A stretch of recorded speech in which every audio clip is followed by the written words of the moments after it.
Hello students, today we are going to revise the chapter Money as a Medium of Exchange or Money and Credit.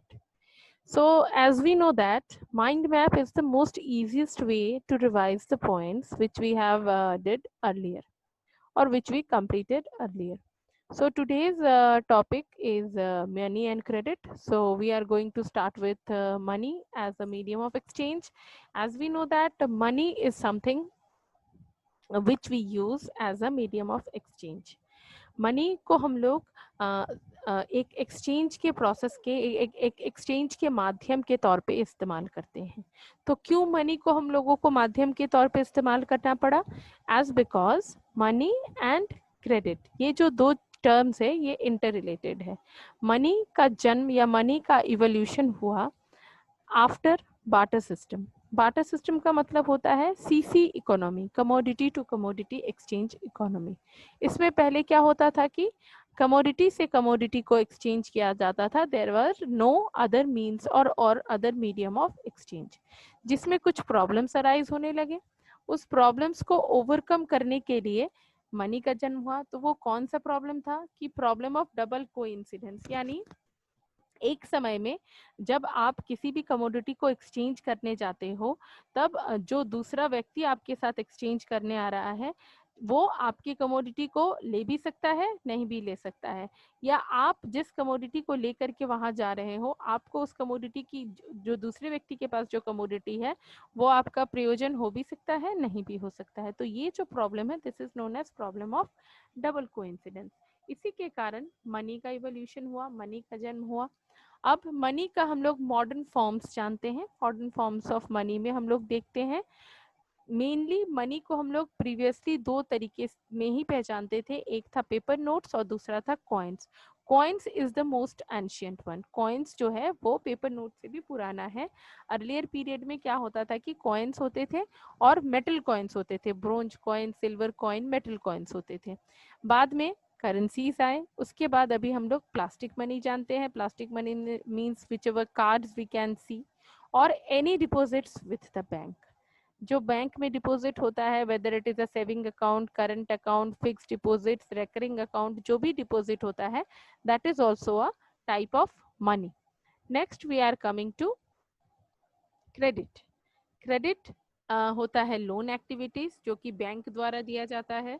तो generally credit हम लोग festival situations में लेते हैं. Festival situations हो, marriage situation हो, emergency situations हो तो हम लोग क्रेडिट लेते हैं, उधार लेते हैं बैंक से. तो उसके बदले में हम लोगों को बैंक के साथ कुछ डिपॉजिट रखना होता है. तो उसे हम लोग बोलते हैं कोलैटरल सिक्योरिटी. सपोज आपने होम लोन लिया हुआ है तो आपका जो घर है वो as a collateral security bank के पास डिपॉजिट रहेगा. नेक्स्ट वन इज आज डेली बेसिस. मैंने अभी आपको करंट अकाउंट के बारे में बताया. तो जो करंट अकाउंट होता है हमारा वो हम लोग डेली बेसिस पे उससे हम लोग बिजनेस के लिए पैसे जो है कि विड्रॉ कर सकते हैं. अब दो बेसिक रिक्वायरमेंट्स जो है जो कि लोन फैसिलिटी को या क्रेडिट फैसिलिटी को आगे बढ़ाने के लिए आपको चाहिए, या बिना इसके आप क्रेडिट फैसिलिटीज को चला ही नहीं सकते हैं. तो एक है आपका लेंडर और प्रोवाइडर, यानी जो आपको मनी लेंड करता है यानी उधार देता है, और दूसरे होते हैं हम लोग जो मनी बोरो करते हैं. Like lenders we can take the example of banks और any financial institutions, and borrower receiver is any households. Okay, now we are coming to the credit risk. So terms of credit. Credit लेने के दो terms होते हैं. एक collateral security जो मैंने अभी आपको बताया, दूसरा है आपका a document which carries rate of interest and repayment of the principal. ये दो इम्पॉर्टेंट टर्म्स एंड कंडीशंस होते हैं क्रेडिट के. वो एक सबसे पहला होता है collateral security and next one is your documentation. Documentation जिसमें आपका रेट ऑफ इंटरेस्ट लिखा हुआ रहता है और आपका रीपेमेंट जो है कि आपका प्रिंसिपल अमाउंट यानी जिसको आपने लोन के तौर पे लिया हुआ है उसको रीपेमेंट कब करोगे वो डेट वगैरह वगैरह ये सारा कुछ लिखा हुआ रहता है.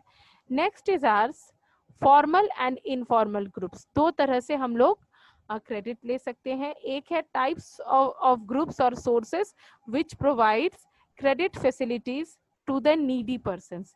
ये ऑथराइज्ड होता है ये आपको आगे आपके प्रॉब्लम से आपको सॉर्ट आउट करने में मदद करता है। Next is your facilitates common people to get the earning opportunities. ये दो तरह का ग्रुप है या दो तरह का सोर्सेज है जिससे आप क्रेडिट को ले भी सकते हो और क्रेडिट को इस्तेमाल भी कर सकते हो। Then next is ours formal sector of credit. Formal sector of credit में आप देखो कमर्शियल बैंक्स है, कोऑपरेटिव सोसाइटीज है, रीजनल रूरल बैंक्स है और रिजर्व बैंक ऑफ इंडिया, जो कि इन सारे बैंक्स के एक्टिविटीज को सुपरवाइज करता है, इसीलिए इसको हम लोग फॉर्मल सोर्स ऑफ क्रेडिट या लोन बोलते हैं। They collect low rate of interest, they follow some well defined rules and procedures. क्योंकि ये फॉर्मल है तो ये well defined rules and procedures को फॉलो करते हैं। इनफॉर्मल में हमारा आता है, first will come to informal then we will discuss about this graph. Informal में हमारा आता है money lenders, traders, employers, relatives and friends, जो कि कोई फॉर्मल सेक्टर नहीं है, जिनसे पैसे लेने के लिए, उधार लेने के लिए कोई हम लोगों को डॉक्यूमेंटेशन का जरूरत नहीं पड़ता है।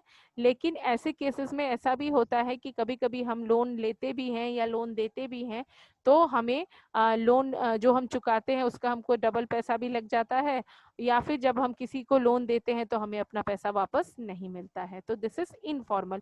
इसके लिए कोई रूल्स एंड रेगुलेशंस नहीं है। There is no organization which supervises the credit activities of lenders in the informal sector.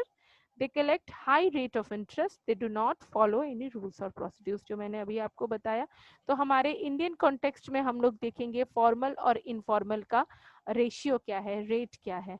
This blue is your percent of informal sector, and this purple is your percent of the formal sectors. So here you can see poor households usually prefer the informal sector for taking the loans. They are not at all aware of the formal sectors. तो उनका जो loan लेने का जो ratio है formal sector में वो 15% है। हाउसहोल्ड्स विथ फ्यू एसेट्स, जिनके पास कुछ संपत्ति है, वो उनका भी जो रेशियो है वो 47% है आपका फॉर्मल में और 53% है इनफॉर्मल में। लेकिन जो वेल ऑफ हाउस होल्ड्स हैं, यानी जिनको ये बैंकिंग और ये सारे के बारे में नॉलेज है, तो वो ज्यादा से ज्यादा वो लोग फॉर्मल सेक्टर से लेते हैं और इनफॉर्मल सेक्टर से बहुत ही कम 28%। और जो रिच हाउस होल्ड्स है यानी बिजनेस पर्सन, फर्म्स, वो 90% जो है कि फॉर्मल सेक्टर से लेते हैं और 10% बिल्कुल नेग्लिजिबल वो इनफॉर्मल सेक्टर से लेते हैं। तो आपको मैंने अभी वो जो फॉर्मल और इनफॉर्मल का यहाँ पे थोड़ा सा ब्रेकअप है, आप देख सकते हो। Like landlords, others, money lenders, traders, this is relatives and friends, this is cooperative, and this is commercial banks. This is the entire breakup of the formal and informal sectors of credit. Okay, now you must be knowing about the self help groups. Self help groups का government के तरफ से एक policy है, एक initiative है, जिसमें लोगों को जो रूरल एरिया है जहाँ लोगों को फॉर्मल सेक्टर्स के बारे में नॉलेज नहीं है, तो वैसे जगह पे ये सेल्फ हेल्प ग्रुप्स को बनाया गया है, जहाँ 15 से 20 members, mostly women of neighbourhood, each member contribute some money. ये एक कोऑपरेटिव सा कंट्रीब्यूशन है, जो मनी को उसमें इन्वेस्ट करते हैं छोटे छोटे अमाउंट में, बाद में उससे वो उसको कैपिटल के तौर पे कन्वर्ट करके अपना स्मॉल कुछ बिजनेस बनाते हैं, फिर उसको वापस धीरे धीरे जैसे जैसे बिजनेस बढ़ता जाता है वैसे वैसे वो लोग इस मनी को सर्कुलेट करते हैं within their rural area, within their area, और after 2 years the group can get loans from the bank. और जब वो देखते हैं कि एक पोजीशन में पहुंच जाते हैं जब उनके पास कुछ कोलैटरल सिक्योरिटी रहता है बैंक के पास जमा करने के लिए, तब ऐसे ग्रुप्स जो है वो बैंक से लोन ले सकते हैं। तो this is an example of rural one. So this is the end of the chapter, students. So hope this part will help you to revise your chapter more easily. So thanks for watching, dear students. Please study nicely.